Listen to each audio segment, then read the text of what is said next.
ನಮಾಮಿ ಧನ್ವಂತರಿಮಾದಿದೇವಂ ಸುರಾಸುರೈರ್ವಂದಿತಪಾದಪದ್ಮಂ ಲೋಕೇ ಜರಾರುಗ್ಭಯಮೃತ್ಯುನಾಶಂ ದಾತಾರಮೀಶಂ ವಿವಿಧೌಷಧೀನಾಂ. COVID-19 ಸಂಕ್ರಮಣ ಕಾಲದಲ್ಲಿ ಆಯುರ್ವೇದ ಚಿಕಿತ್ಸೆ ಈ ವಿಷಯದ ಬಗ್ಗೆ ಇದೀಗ ಮಾತನಾಡುವವರು ಉಡುಪಿ ಕುತ್ಪಾಡಿಯ SDM ಕಾಲೇಜ್ ಆಫ್ ಆಯುರ್ವೇದ ಮತ್ತು ಆಸ್ಪತ್ರೆಯ ಪಂಚಕರ್ಮ ಚಿಕಿತ್ಸಾ ವಿಭಾಗದ associate professor doctor Rajalakshmi MG. ಇಡೀ ಪ್ರಪಂಚದಲ್ಲಿಯೇ ಹೇಳದೆ ಕೇಳದೇ ಇರುವ ಕಾಯಿಲೆಯು ಭೂಮಂಡಲದಲ್ಲಿ ಹೊಸತಾಗಿ ಅವತರಿಸಿದಾಗ ಜನಮನಗಳಲ್ಲಿ ಆತಂಕ, ಭಯ, ಭೀತಿ ಹಾಗೂ ಹಿಂಸೆಯು ಉಂಟಾಗುವುದು ಸಹಜವೇ. ಅಂಥದ್ದೇ ಒಂದು ಪರಿಸ್ಥಿತಿ ನಮ್ಮ ದೇಶಕ್ಕೆ ಇದೇ ವರ್ಷದ ಮಾರ್ಚ್ ತಿಂಗಳಿನಲ್ಲಿ ಉದ್ಭವವಾಗಿದೆ. ಇದಕ್ಕೆ ಜನರ ಪ್ರತಿಕ್ರಿಯೆಗಳು ಸಾಕಷ್ಟು ಭಿನ್ನವಾಗಿದೆ. ಇಂತಹ ಸನ್ನಿವೇಶದಲ್ಲಿ ನಮ್ಮ ಆಯುರ್ವೇದ ಶಾಸ್ತ್ರವು ಈ ವಿಷಯದ ಬಗ್ಗೆ ಯಾವ ರೀತಿಯಲ್ಲಿ ಪ್ರಸ್ತಾಪಿಸಿದೆ ಎಂಬುದರ ಬಗ್ಗೆ ಈ ಸಂದರ್ಭದಲ್ಲಿ ಕೆಲವು ವಿಷಯಗಳನ್ನು ಹೇಳಲು ಬಯಸುತ್ತೇನೆ. ಈ ಕಾಯಿಲೆಯು ಎಲ್ಲಿಂದ ಉತ್ಪತ್ತಿಯಾಯಿತು ಅಂತ ಎಲ್ರಿಗೂ ಗೊತ್ತಿರೋ ವಿಚಾರ. ಈ ಕಾಯಿಲೆ ಕೋವಿಡ್-19 ಎಂಬುದು ಪ್ರಪ್ರಥಮವಾಗಿ ನಮ್ಮ ಹೊರದೇಶ ಚೀನಾದಲ್ಲಿ ನವೆಂಬರ್ 17ರಂದು ಉದ್ಭವಿಸಿದ್ದು ನಮ್ಮ ಭಾರತಕ್ಕೆ ಮಾರ್ಚಲ್ಲಿ ಚೆನ್ನಾಗಿ ಗೋಚರಿಸಿದಾಗಿದೆ. ನಮ್ಮ ಆಯುರ್ವೇದ ಶಾಸ್ತ್ರದಲ್ಲಿ ಈ ಕಾಯಿಲೆಯ ಬಗ್ಗೆ ಯಾವ ರೀತಿ ಅದನ್ನು ಪರಿಗಣಿಸಿದ್ದಾರೆ ಹಾಗೂ ಅದನ್ನು ಯಾವ ರೀತಿ ವಿಶ್ಲೇಷಣೆ ಮಾಡಬಹುದು ಎಂಬುದರ ಮೂಲಭೂತ ಸಿದ್ಧಾಂತವನ್ನು ನಾನು ಈಗ ತಮ್ಮ ಮುಂದೆ ಹೇಳಲು ಬಯಸುತ್ತೇನೆ.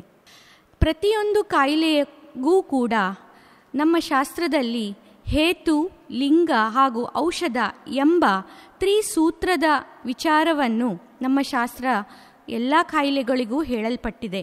ಹಾಗೆ ನಾವು ಈ ಕಾಯಿಲೆಯ ಬಗ್ಗೆ ಕೂಲಂಕುಷವಾಗಿ ವಿಚಾರಿಸಿದಾಗ ಯಾವ ರೀತಿ ಈ ಕಾಯಿಲೆಯನ್ನು ನಮ್ಮ ಶಾಸ್ತ್ರದಲ್ಲಿ ಹೇಳಿರುವ ವಿವಿಧ ಪ್ರಕಾರ ಕಾಯಿಲೆಗಳ ಬಗ್ಗೆ ನಾವು ಅರ್ಥೈಸಿಕೊಳ್ಳಬಹುದು ಎಂಬುದಾಗಿ ಈಗ ನೋಡೋಣ. ಮೊದಲನೆಯದಾಗಿ ಹೇತು ಎಂದು ಹೇಳಿದಾಕ್ಷಣ ಹೇತು ಅಂತ ಹೇಳಿದರೆ ಅದು ಕಾರಣ ಎಂದು ತಿಳಿಸಿಕೊಳ್ಳಬಹುದು. ಕೊರೋನಾ ಎಂಬುದು ಒಂದು ಹೊಸ ವೈರಾಣು ಹಾಗೂ ಇದರಿಂದ ಬಂದ ಕಾಯಿಲೆಗೆ ಕೋವಿಡ್-19 ಎಂದು ನಾಮಕರಣ ಮಾಡಲಾಗಿದೆ. ಹಾಗಾಗಿ ಈ ಕಾಯಿಲೆಯನ್ನು ನಾವು ಒಂದು ಆಗಂತುಜ ಕಾಯಿಲೆ ಎಂದು ಹೇಳಬಹುದಾಗಿದೆ. ಇದರ ಲಕ್ಷಣಗಳ ಬಗ್ಗೆ ಸ್ವಲ್ಪ ವಿವರವಾಗಿ ತಿಳಿದುಕೊಳ್ಳಬೇಕಾದರೆ ನಮಗೆ ಎಲ್ರಿಗೂ ತಿಳಿದ ಹಾಗೆ ರೋಗಿಯಲ್ಲಿ ಶೀತ ಆಗಬಹುದು, ಜ್ವರ ಆಗಬಹುದು, ಒಣಕೆಮ್ಮು ಬರಬಹುದು, ಸುಸ್ತು ಆಗಬಹುದು, ಈ ಮುಂತಾದ ಲಕ್ಷಣಗಳು ಉತ್ಪತ್ತಿಯಾಗುತ್ತದೆ. ಇಂತಹ ಕಾಯಿಲೆಯನ್ನು ನಾವು ಭೂತಾಭಿಷಂಗಜ ಜ್ವರ ಎಂದು ತಿಳಿದುಕೊಳ್ಳಬಹುದು. ಕೆಲವು ರೋಗಿಗಳಲ್ಲಿ ಅಲ್ಪ ಪ್ರಮಾಣದಲ್ಲಿ ಕಂಡುಬರಬಹುದಾದ ಲಕ್ಷಣಗಳನ್ನು ಈಗ ಹೇಳಬೇಕಾದರೆ ಶರೀರದ ವಿವಿಧ ಭಾಗಗಳಲ್ಲಿ ನೋವುಗಳುಂಟಾಗಬಹುದು, ಕಣ್ಣು ಉರಿಯೂತ ಬರಬಹುದು, ತಲೆನೋವು ಆಗಬಹುದು, ಗಂಧಜ್ಞಾನ ಇಲ್ಲದಿರುವಿಕೆಯೂ ಆಗಬಹುದು ಹಾಗೂ ಬಾಯಿಯಲ್ಲಿ ರುಚಿ ಇಲ್ಲದೆಯೂ ಕೂಡ ಇರಬಹುದು. ಅದರೊಟ್ಟಿಗೆ ಮೈಮೇಲೆ ಚರ್ಮ ವ್ಯಾಧಿಗಳು ಕೂಡ ಉಂಟಾಗಬಹುದು. ಇದು ಅಲ್ಲದೆ ಕೆಲವು ರೋಗಿಗಳಿಗೆ ತೀವ್ರತರವಾದ ಲಕ್ಷಣಗಳು ಕೂಡ ಉಂಟಾಗಬಹುದು. ಅವುಗಳಲ್ಲಿ ಉಸಿರಾಟದ ಸಮಸ್ಯೆ ಇರಬಹುದು, ಎದೆನೋವು ಕಾಣಿಸಿಕೊಳ್ಳಬಹುದು ಹಾಗೂ ಕೆಲವೊಮ್ಮೆ ಮಾತೂ ಕೂಡ ನಿಂತು ಹೋಗಬಹುದಾಗಿದೆ. ಈ ಒಂದು ಕಾಯಿಲೆಯನ್ನು ನಮ್ಮ ಆಯುರ್ವೇದ ಶಾಸ್ತ್ರದಲ್ಲಿ ಔಪಸರ್ಗಿಕ ವ್ಯಾಧಿ ಎಂದು ಪರಿಗಣಿಸಲಾಗಿದೆ. ಸುಶ್ರುತಾಚಾರ್ಯರು ನಮ್ಮ ವ್ಯಾಧಿಯ ಪ್ರಭೇದವನ್ನು ವಿವರಿಸುವಾಗ ಈ ಕಾಯಿಲೆಯು ಒಂದು ದೈವಬಲ ಪ್ರವೃತ್ತ ವ್ಯಾಧಿಯ ಪ್ರಕಾರದಲ್ಲಿ ಬರಬಹುದು ಎಂದು ನಾವು ತಿಳಿದುಕೊಳ್ಳಬಹುದಾಗಿದೆ. ಪುನಃ ಅದರಲ್ಲಿ 2 ಪ್ರಕಾರಗಳಿವೆ. ಒಂದು ಅಥರ್ವಣಕೃತ, ಇನ್ನೊಂದು ಉಪಸರ್ಗಜ. ಡಲ್ಹಣಾಚಾರ್ಯರು ವ್ಯಾಖ್ಯಾನ ಮಾಡುವಾಗ ಉಪಸರ್ಗಜ ಎಂಬುದನ್ನು ಜ್ವರಾದಿ ರೋಗ ಪೀಡಿತ ಜನಸಂಪರ್ಕದಿಂದ ಉಂಟಾಗುವ ವ್ಯಾಧಿ ಎಂಬುದಾಗಿ ತಿಳಿಸಿದ್ದಾರೆ. ಹೀಗಂದರೆ ಎಂತ ಅಂದರೆ, ಈ ಒಂದು ಕಾಯಿಲೆಯು ಒಂದು ಮನುಷ್ಯನಿಂದ ಇನ್ನೊಂದು ಮನುಷ್ಯನಿಗೆ ನಿಕಟ ಸಂಪರ್ಕ ಹೊಂದಿದಾಗ, ಅರ್ಥಾತ್ ನಿಶ್ವಾಸದ ಮೂಲಕ ಹರಡುತ್ತದೆ. ಈ ಕಾಯಿಲೆಯು ಎಂಥವರಿಗೆ ಬೇಗ ಹರಡುತ್ತದೆ ಎಂದರೆ, ಯಾರಲ್ಲಿ ರೋಗ ಪ್ರತಿರೋಧಕ ಶಕ್ತಿಯ ಕೊರತೆ ಇರುತ್ತದೆ ಅಂಥವರಲ್ಲಿ ಈ ಕಾಯಿಲೆಯು ಹರಡಬಹುದು. ಅಂತಹ ವ್ಯಕ್ತಿಯು ಸೋಂಕಿತ ವ್ಯಕ್ತಿಯ ಸಂಪರ್ಕಕ್ಕೆ ಬರುವಾಗ ಅವರಲ್ಲಿ ಬಹಳ ಬೇಗನೆ ಸೋಂಕು ತಲುಪಿ ಇಂತಹ ವ್ಯಾಧಿಯು ಜನಪದೋದ್ವಂಸಕ್ಕೂ ಕಾರಣವೆನಿಸುತ್ತದೆ. ನಮ್ಮ ಚರಕಾಚಾರ್ಯರು ಹೇಳಿದ ಹಾಗೆ ಈ ಜನಪದೋದ್ವಂಸಕ್ಕೆ ಮುಖ್ಯ ಕಾರಣ ಏನೆಂದರೆ ಅದೊಂದು ಅಧರ್ಮ ಎಂದು. ಈ ಕಾಯಿಲೆ ಉಲ್ಬಣಗೊಂಡಾಗ ರೋಗಿಗಳಲ್ಲಿ ಕೆಲವೊಮ್ಮೆ ಅತ್ಯಂತ ಉಸಿರಾಟದ ಸಮಸ್ಯೆಯೂ ಆಗಬಹುದು, ಹಾಗೂ ಕೆಲವು ಅರಿಷ್ಟ ಲಕ್ಷಣಗಳು ಕೂಡ ಉತ್ಪತ್ತಿಗೊಳ್ಳಬಹುದು. ಅವುಗಳಲ್ಲಿ ಕೆಲವು ಔತ್ಸುಕ್ಯ ಅಂತ ಹೇಳಬಹುದು, ಮೋಹ ಅಂತ ಹೇಳಬಹುದು, ಅರತಿ ಅಂತ ಹೇಳಬಹುದು. ಇಂತಹ ಲಕ್ಷಣಗಳು ಉತ್ಪತ್ತಿಗೊಂಡಾಗ ರೋಗಿಗೆ ಮೃತ್ಯುವು ಸಂಭವಿಸಬಹುದು. ಇಂತಹ ಕಾಯಿಲೆಗೆ ಲಕ್ಷಣಗಳನ್ನೆಲ್ಲ ನಾವು ಅರ್ಥೈಸಿಕೊಂಡು ಯಾವ ರೀತಿ ಉಪಚಾರ ಮಾಡಬಹುದು ಅಥವಾ ಯಾವ ರೀತಿ ನಾವು ಔಷಧವನ್ನು ನೀಡಬಹುದು ಎಂಬುದಾಗಿ ತಿಳಿಯಬೇಕಾದರೆ, ಚರಕಾಚಾರ್ಯರು ಹೇಳಿದ ಹಾಗೆ ನಮ್ಮ ಶಾಸ್ತ್ರದಲ್ಲಿ ಔಷಧವನ್ನು 3 ವಿಧವಾಗಿ ಕೊಡಬಹುದಾಗಿದೆ. ಅಂತಂದರೆ ಅದನ್ನು ಅಳವಡಿಸಿಕೊಳ್ಳಲು 3 ವಿಧವಾಗಿ ವಿಂಗಡಿಸಲಾಗಿದೆ. ಮೊದಲನೆಯದಾಗಿ ದೈವ ವ್ಯಾಪಾಶ್ರಯ ಚಿಕಿತ್ಸೆ, ಎರಡನೆಯದಾಗಿ ಯುಕ್ತಿ ವ್ಯಾಪಾಶ್ರಯ ಚಿಕಿತ್ಸೆ, ಹಾಗೂ ಮೂರನೆಯದು ಸತ್ವಾವಜಯ ಚಿಕಿತ್ಸೆ ಎಂದು ಹೇಳಬಹುದು. ಮೊದಲನೆಯದಾಗಿ ದೈವ ವ್ಯಾಪಾಶ್ರಯ ಚಿಕಿತ್ಸೆ. ಇದನ್ನು ಯಾವ ರೀತಿ ಮಾಡಬಹುದು ಅಂತ ಹೇಳಿದರೆ, ಮಂತ್ರಪಠಣದಿಂದ ಹಾಗೂ ಹೋಮ ಹವನ ಇತ್ಯಾದಿಗಳನ್ನು ಮಾಡುವುದರಿಂದ ನಾವು ದೈವ ವ್ಯಾಪಾಶ್ರಯ ಚಿಕಿತ್ಸೆಯನ್ನು ಮಾಡಬಹುದು. ಈ ಹೋಮ ಹವನಗಳಲ್ಲಿ ಕೂಡ ನಮಗೆ ಕೆಲವು ರಕ್ಷೋಗ್ನಿಯ ದ್ರವ್ಯಗಳು ಅಂತ ಇರ್ತದೆ. ಅದರಲ್ಲಿ ಅಮೃತ ಬಳ್ಳಿ ಇರಬಹುದು, ಅಥವಾ ಈ ಸಾಸಿವೆ ಇರ್ಬೋದು, ಅಥವಾ ವಿಡಂಗ ಅಂತ ಇರಬಹುದು, ಅಥವಾ ಕೆಲವು ಕ್ರಿಮಿಗ್ನ ದ್ರವ್ಯಗಳು. ಇಂಥ ಎಲ್ಲ ದ್ರವ್ಯಗಳನ್ನು ಹೋಮ ಹವನಕ್ಕೆ ಉಪಯೋಗಿಸಿ ಅದರಿಂದ ಮಂತ್ರ ಉಚ್ಚಾರ ಮಾಡಿ ಮಂತ್ರ ಪಠಣೆಯೊಂದಿಗೆ ನಡೆಸಿಕೊಡುವುದರಿಂದ ಕ್ರಿಮಿಗಳು ಕೂಡ ನಾಶವಾಗುತ್ತದೆ ಹಾಗೂ ಪರಿಸರ ಶುದ್ಧವಾಗುತ್ತದೆ. ಇದರಿಂದ ವಾಯುಮಾಲಿನ್ಯದಿಂದ ಆಗುವಂತಹ ಕಾಯಿಲೆಗಳು ಯಾವುದು ಒಂದು ಶರೀರದಿಂದ ಇನ್ನೊಂದು ಶರೀರಕ್ಕೆ ವಾಯುವಿನ ಸಂಪರ್ಕದಿಂದಾಗಿ ಪಸರಿಸಬಹುದಾಗಿರುತ್ತದೆ.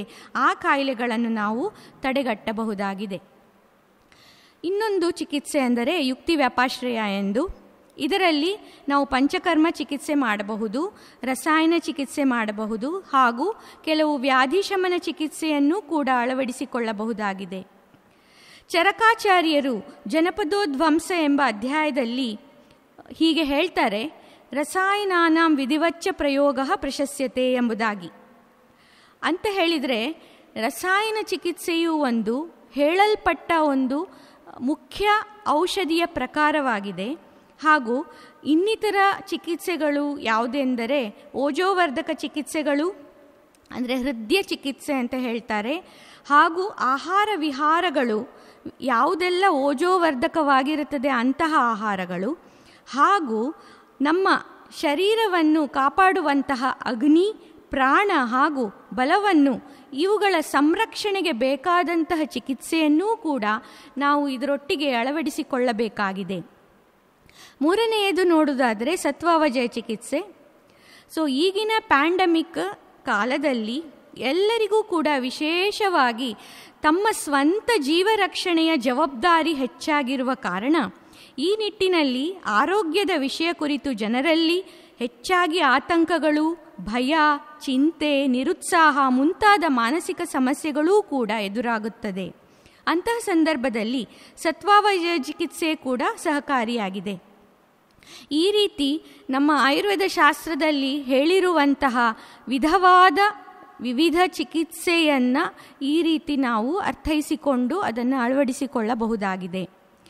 ಕೊನೆಯದಾಗಿ ನಾವು ಈ ಕ್ವಾರಂಟೈನ್ ವಿಷಯವನ್ನು ನಮ್ಮ ಶಾಸ್ತ್ರದಲ್ಲಿ ಯಾವ ರೀತಿ ಹೇಳಿದ್ದಾರೆ ಅಂತ ಅರ್ಥ ಮಾಡ್ಕೋಬೇಕಾದ್ರೆ, ಕ್ವಾರಂಟೈನ್ ಹೆಲ್ದಿ ಪೀಪಲಲ್ಲೂ ಬೇಕು, ಅಂದರೆ ಸ್ವಸ್ಥ ಇರುವವರಿಗೂ ಬೇಕಾಗ್ತದೆ, ಮತ್ತು ಯಾರು ಕಾಯಿಲೆಗೆ ಒಳಪಟ್ಟಿದ್ದಾರೆ ಅವರಿಗೆ ಕೂಡ ಬೇಕಾಗ್ತದೆ. ಸ್ವಸ್ಥರಲ್ಲಿ ಕ್ವಾರಂಟೈನ್ ಯಾಕೆ ಅಂದರೆ ಅವರಿಗೆ ಇನ್ನೊಬ್ಬರಿಂದ ದೂರ ಇಟ್ಟ ಕೂಡಲೇ ಅವರಿಗೆ ಕಾಯಿಲೆ ಪಸರಿಸುವುದನ್ನು ನಾವು ತಡೆಗಟ್ಟಬಹುದು. ಇದು ಪ್ರಿವೆಂಟಿವ್ ಮೆಷರ್ ಅಂತ ಹೇಳಬಹುದು. ಕಾಯಿಲೆ ಬಂದವರಿಗೆ ಕ್ವಾರಂಟೈನ್ ಒಂದು ಕ್ಯೂರಿಟಿವ್ ಮೆಷರ್ ಅಂತ ಹೇಳಬಹುದು.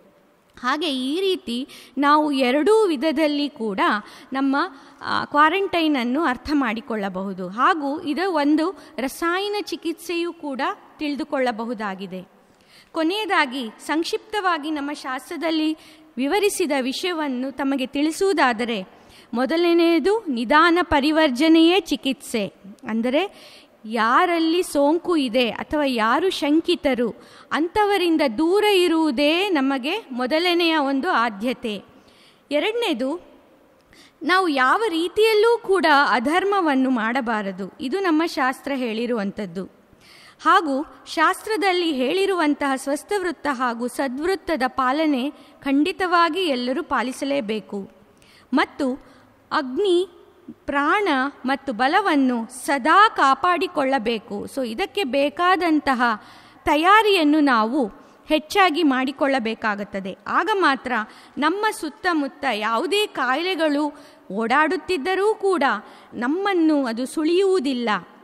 ಈ ರೀತಿ ನಮ್ಮನ್ನು ನಾವು ಕೂಡ ಆರೋಗ್ಯದಿಂದ ಕಾಪಾಡಿಕೊಳ್ಳಲು ಇದು ಸಹಕಾರಿಯಾಗಿದೆ. ಹಾಗೂ ಈ ವಿಷಯವನ್ನು ನಿಮ್ಮ ಬೇರೆ ಬಂಧು ಮಿತ್ರರೊಟ್ಟಿಗೆ ಇದನ್ನು ಹಂಚಿಕೊಂಡಾಗ ಅವರಿಗೂ ಕೂಡ ಈ ವಿಷಯದ ಬಗ್ಗೆ ಚೆನ್ನಾಗಿ ಅರಿವು ಮೂಡಿ ಅವರೂ ತಮ್ಮ ಆರೋಗ್ಯವನ್ನು ಚೆನ್ನಾಗಿ ಸಂರಕ್ಷಿಸಬಹುದು ಎಂದು ಹೇಳುತ್ತಾ ಧನ್ಯವಾದವನ್ನು ಸಮರ್ಪಿಸುತ್ತಿದ್ದೇನೆ. ಕೋವಿಡ್-19 ಸಂಕ್ರಮಣ ಕಾಲದಲ್ಲಿ ಆಯುರ್ವೇದ ಚಿಕಿತ್ಸೆಯ ಬಗ್ಗೆ ಇದುವರೆಗೆ ಮಾತನಾಡಿದವರು ಉಡುಪಿ ಕುತ್ಪಾಡಿಯ SDM ಕಾಲೇಜ್ ಆಫ್ ಆಯುರ್ವೇದ ಮತ್ತು ಆಸ್ಪತ್ರೆಯ ಪಂಚಕರ್ಮ ಚಿಕಿತ್ಸಾ ವಿಭಾಗದ associate professor doctor Rajalakshmi MG.